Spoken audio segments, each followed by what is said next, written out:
42-37, Australia takes it on the final try of the game at the 83rd minute. Absolute classic of a match. Absolute classic of a match.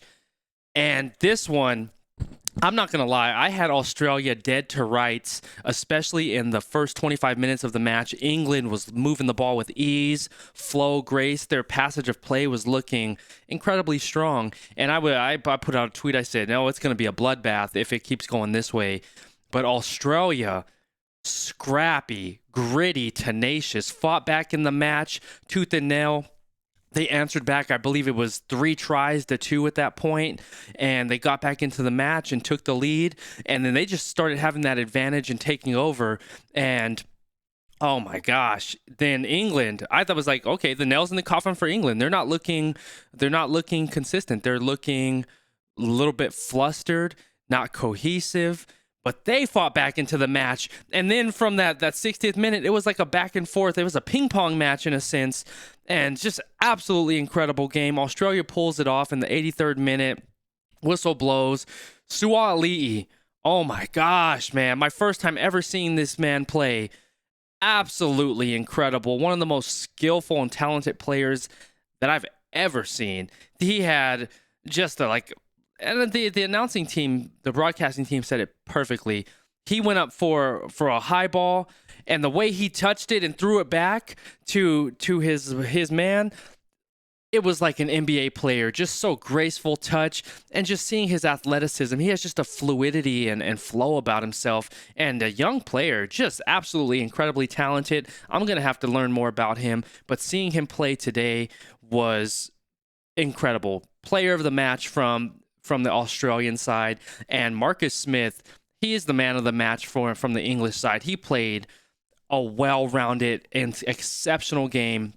He showed so much ability, pace, and he was everywhere on the field. He was the only man defending at times, getting the ball recoveries when Australia kicked it over their head and was gaining meters in the kicking game. But Marcus Smith was everywhere today. And Cunningham South, that man is insane. The first 2 tries of the match, he came on my radar last week, but he's incredibly talented. I love seeing Cunningham South. He's a beast of a man, an exceptional player and talent. First 2 tries of the match, but Marcus Smith is the man of the match for England for me. Sua'ali'i is amazing, and Australia, just a gritty, a gritty and tenacious performance to fight and stay in the match, scrappy, and to win it at the end of the game, taking advantage of the lapse in judgment, the defensive breakdown from England twice, where they scored at the 67th minute or something like that to look like it was the final try. England fights back and gets their try at the 79th minute, something like that. And then Australia gets the try to win it at the 83rd. Absolutely incredible game. This one far exceeded my expectations. I thought England was going to blow Australia out, if I'm being honest with you, just because of what I've been seeing of Australia in the matches earlier this year. But man, this was an incredible way to start the weekend. I absolutely love this match. Both teams had their moments where England was looking incredibly dominant and looked like they were in control of the match, but then Australia battled back and they looked like they were dominating for the better part of the later part of the first half, the beginning of the second half, and then it was a back and forth match between that. We're going to jump over the stats. I want to hear your thoughts on this match and your insight, crew. I absolutely loved it. This was a fun game to watch. Let's take a look at the stats really quickly and see how it all played out. And the stats may not be all the way up to date, but we're going to have a look. 42-37, Australia beats England in their home territory. Exceptional. They beat them in Twickenham, which is, I don't know the stats, but I think this is one of their first wins in a long time. You'll have to let me know in the comments below what it is. But look at this flow chart. We have England playing dominant in the first half. Then we had Australia scrapping back in the second half and leading for the most part. And gaining the lead, losing the lead, and then ultimately winning the match. Time in the lead, 49 of the minutes led by England compared to the 30 by Australia. 58% to 35 for time percentage in the lead. 48% for England in the last 10 minutes compared to the 52% in the last 10 minutes for Australia. And then 14 points for Australia in the last 10 minutes and 7 for England. That's where it got really exciting. That last 10 minutes of the match was something special. That back and forth, the grittiness shown from both sides, it's incredible to watch. This is the Australia that I remember seeing when I was younger, like a dominant side that was high-class rugby, and it's fun to see them back in the mix playing against a tough England side. Because I really thought the way England played New Zealand last week, I thought they were going to blow the doors off of Australia. But this is the Australian side that I'm loving to see, and it's just heartbreaking to see England lose in that way because they played a strong game. The first half was that first 25 minutes, and then just there was a fall off there, and I think defensively they fell off in the second half. They allowed, I think in the last 20 minutes, those two open disastrous tries that they allowed Australia to get. The one where they swing it out of the scrum and break all the way on the left side of the pitch and break through and score and take the lead. And then that final try of the match where Marcus Smith collapsed down on the ball carrier and that left wing was open, but that offload was absolutely brilliant and exceptional for Ben Donaldson to get the try and win the match. Looking at the key events of the match, starting off, we have Cunningham South within the first 4 minutes scoring a try. The conversion was missed.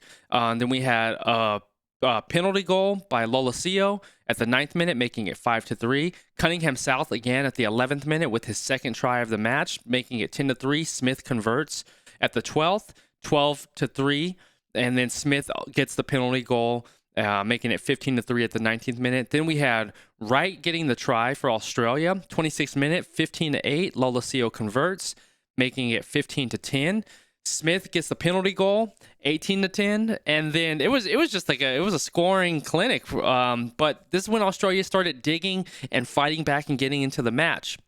Wilson scores, Lolosio converts at the 34th, 18-17, and then the penalty goal by Lolosio at the 41st minute, making the score 20-18. Australia goes into half with the lead, 20-18, and momentum was on their side. And it was awesome to see them scrap back and get into the match.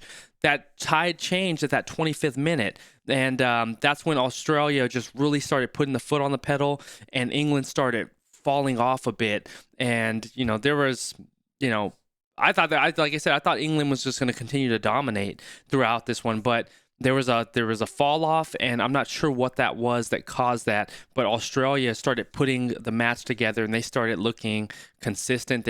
They were able to possess the ball well. They were moving it around, just flow, easy, smooth sets that they were putting together, and they're putting together phase after phase and creating just great possessions and gaining territory. Excuse me. So they come out of half, 49th minute, Australia pulls further away. Williams gets the try. Lolosio converts at the 52nd minute, making the score 28-18, and they had to pull themselves in a 10-point lead. Then we had Sleightholme with a try. It was a beautiful setup for Sleightholme to get that try because there was they exposed the Australian defense on that one, and he just had an open line break. Absolutely exceptional play. Sleightholme, 56 minutes scores, brings it to 23-18, and then Sleightholme scores again at the 67th minute, 28-28, and Smith converts to give them the lead, 30-28 at the 67th minute. Kellaway for Australia at the 74th minute. I know I said the 68th minute, but the 74th minute, Kellaway scores on that scrum, that breakdown, and then that open disastrous letdown on the English defense where Kellaway just breaks and he goes and gets the try, putting Australia ahead 33-30, and Donaldson gets the try, 5-point lead from there. Then we had Maro Itoje with the try off of that. That was just like a gritty. They were in that 5-meter entry. That was just a gritty play, and they were able to dig in. Itoje gets the try to tie it up, bring it at 35 even. Smith with a beautiful conversion. That angle that he kicked it from to get that conversion, it was just like, whoo, just watching it. Man, Marcus Smith played an exceptional game today.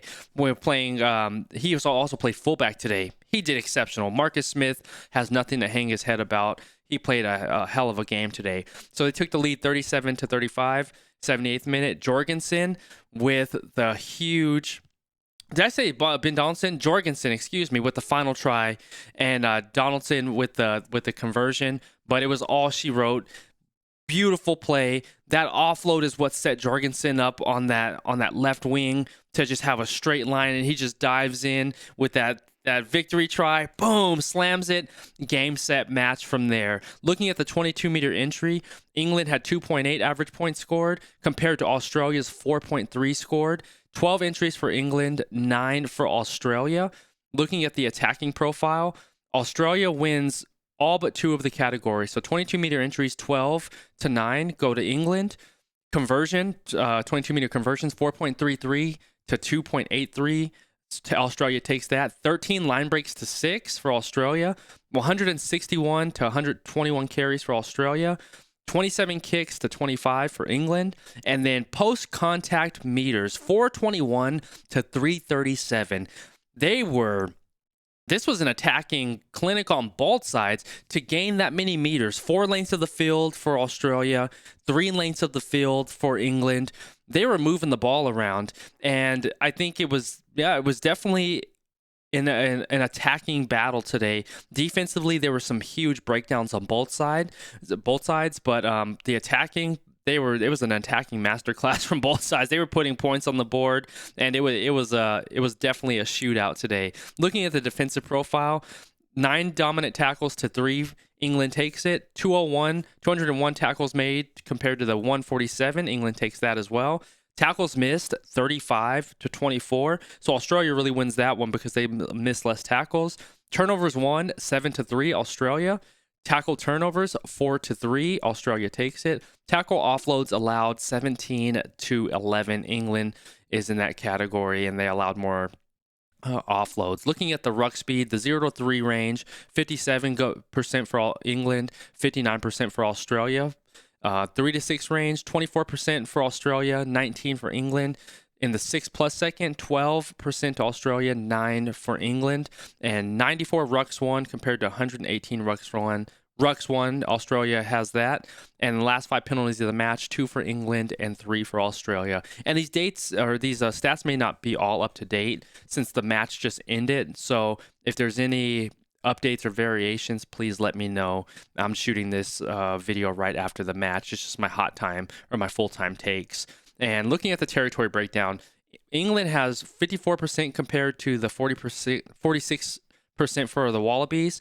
Looking from left to right, 15% from the 22-meter entry, 31 50-meter, 18 36. So 15 31, 18 36.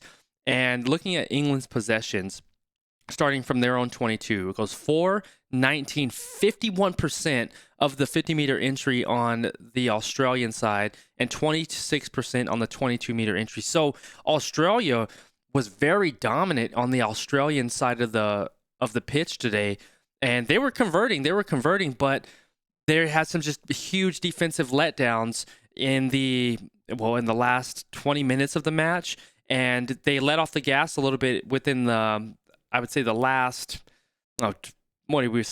last 15 minutes of the first half, where Australia just fought and scrapped back to take the lead going into halftime. And looking at Australia, starting at their own 22, 13, 22, 44%, and 21. So they were on the England side of the pitch pretty much all day today too. And it was just an offensive or an attacking battle today.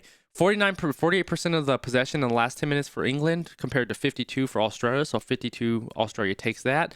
And it's showing an even split for possession time.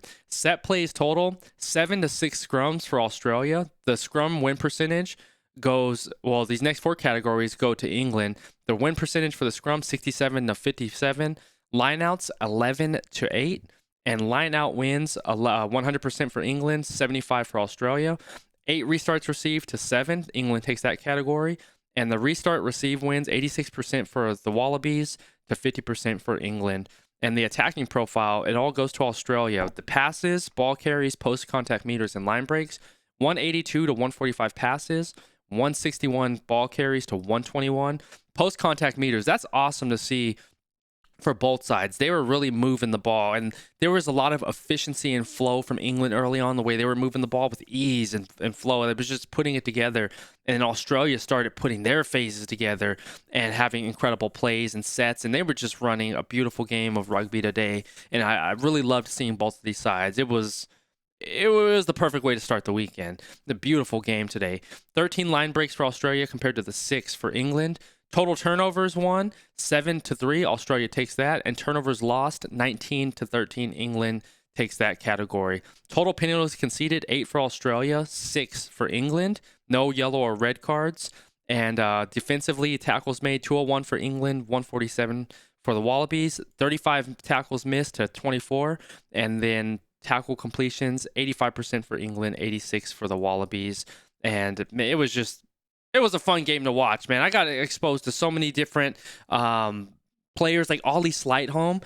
He had great plays in this match, but it was just that back and forth battle, just the grittiness, the tenacity that was so much fun to watch. I absolutely enjoyed this game. I want to hear your thoughts in the comments below, crew. What are your hot takes from this one? I'm gonna have to sit back, reflect, and look at more of the highlights and go over this match again. I'm just going off the top of my head of what I've witnessed today, or it's morning time here in Arizona.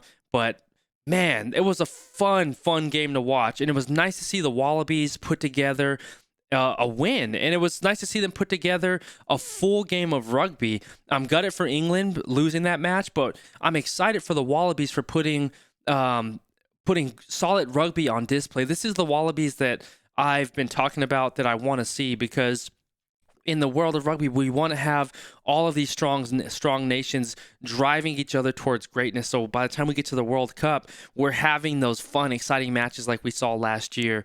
And this was a fun and exciting match for me to watch. Getting exposed to Sua'ali'i, exceptional young talent. I'm going to have to look at more of his background and learn about him. Marcus Smith doing what he does best, running the squad, and they also played fullback today. Exceptional game from both sides. Cunningham South, exceptional. He putting his name on the radar and making his name known. Game was fun to watch, crew. I want to hear your thoughts in the comments below, and I just think this is the perfect way to start the weekend, and I'm absolutely loving this autumn series. It's so fun to watch, and I'm grateful to be in the world of rugby with you and having fun connecting and learning so much about this, man. What a way to start the weekend, crew. Descriptions below. Drop into our Discord. Let's connect offline, talk more rugby, talk about upcoming matches this weekend. We have a fun weekend still ahead of us with some good games. And I'd love to see you in Discord so we can chop it up and continue to connect offline, crew. But that'll do it for this video. I love you. I appreciate you. Always stay laser focused on your dreams and your vision. And remember that you're in control. We'll catch you on the next one. And I hope that you enjoy this incredible weekend of rugby. We have a lot of great matches upcoming today and tomorrow. Love you, crew. Peace.